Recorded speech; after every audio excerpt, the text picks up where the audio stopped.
Welcome to Integrazo. In this video, I'll show you how to connect this plugin with your product. You can find the plugin download link in the description below. Let's get started.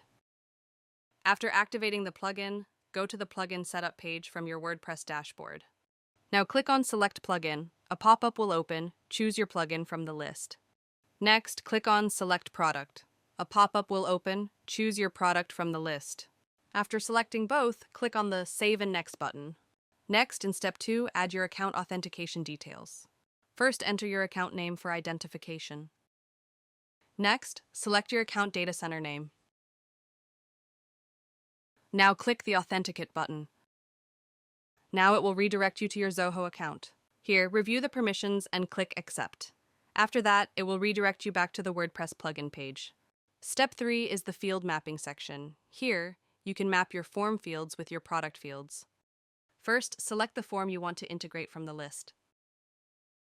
Next, choose the module you want to connect from the list. After selecting both, click on the Save and Next button. Now the field mapping area will open. On the left side, the form fields will appear, and on the right side, the product fields will appear. Here, simply map the fields. After completing the field mapping, click on the Save Mapping button. Now the integration is completed successfully.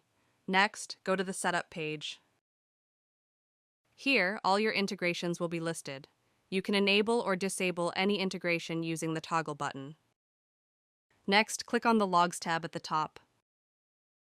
Here, all the entries are listed, including successful and failed records. If needed, you can also resync the entries from here. That's all for now.